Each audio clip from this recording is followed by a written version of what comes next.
Hello friends, मैं Lucknow degree college department of commerce की assistant professor हूँ। हमने फर्स्ट लेक्चर में मार्जिनल ऑफ कॉस्टिंग के बारे में पढ़ा था कि सीमांत लागत होती क्या है। हम सेकंड लेक्चर में फिक्स्ड कॉस्ट और वेरिएबल कॉस्ट के बारे में पढ़ेंगे। फिक्स्ड कॉस्ट यानी स्थायी लागत, जैसा कि इसमें डेफिनेशन में दिया गया है, it is the cost which tends to be constant by increase और decrease in the activity level.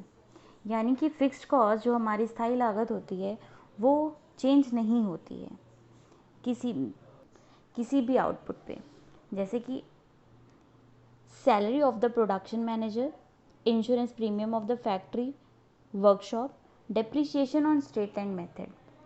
For example, अगर हमारी पिज़्ज़ा शॉप है तो जो पिज़्ज़ा शॉप अगर रेंट पे है तो जो हमारा रेंट होता है वो हमारा फिक्स्ड होता है, वो हमारा कभी भी प्रोडक्शन पे वेरी नहीं करता है। अगर हमारा सेल हो रही है पिज़्ज़ा की या नहीं हो रही है, हमें वो रेंट देना ही देना है, तो वो हमारी फिक्स्ड होती है, वो चेंज नहीं होती है। चाहे हमारा जितना भी प्रोडक्शन या प्रॉफिट हमारा जितना भी हो, वो फिक्स्ड ही रहती है।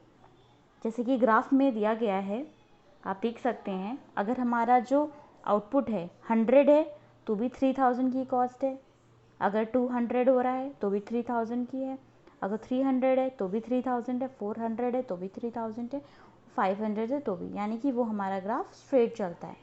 ठीक है।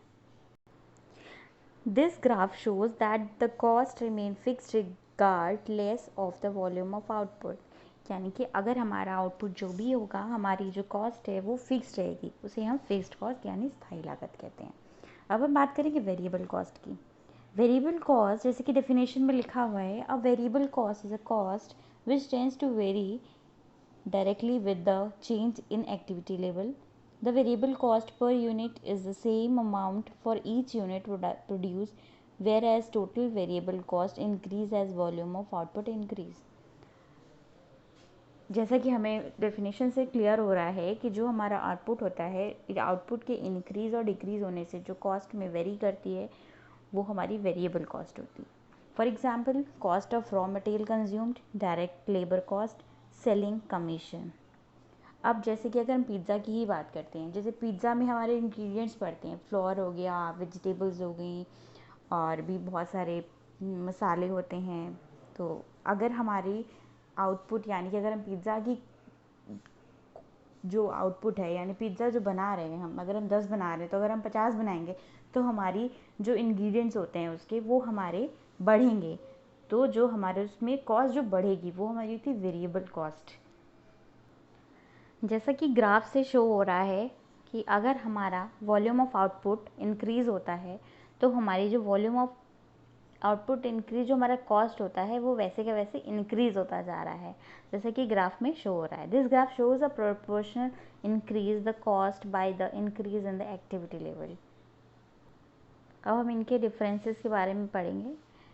Variable cost, total variable cost changes as activity level change, and fixed में the total cost remains the same even when the activity level changes. Per unit में क्या रेफरेंस आता है? Variable cost per unit remains the same over wide ranges of activity. Average cost, fixed cost per unit goes down as activity level goes up. एक बार हम fixed cost यानी स्थिर लागत के बारे में फिर से बताते हैं। स्थिर लागतों से आशय उन लागतों से हैं जो उत्पादन स्तर के अनुसार घटती या बढ़ती नहीं हैं और स्थिर रहती हैं। इस एग्जाम्पल, फैक्ट्री में उत्पादन चाहे 0 हो, चाहे 1000 हो या 1000 यूनिट हो, लागत फिक्स रहती हैं, जैसे फैक्ट्री का किराया, बिजली व पानी का बिल। परिवर्तनशील लागत, ये वे लागतें हैं जो उत्पादन स्तर के अनुसार घटती या बढ़ती हैं। उत्पादन बढ़ेगा तो ये लागतें बढ़ेंगी और उत्पादन घटेगा तो ये लागतें घटेंगी।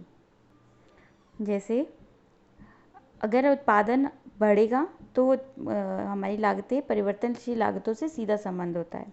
जैसे कार उत्पादन के लिए कार का इंजन, टायर, बॉडी आदि की लागत परिवर्तनशील लागतें होती हैं। नेक्स्ट लेक्चर में हम कंट्रीब्यूशन के बारे में पढ़ेंगे। Thanks for the attention. Thank you, students.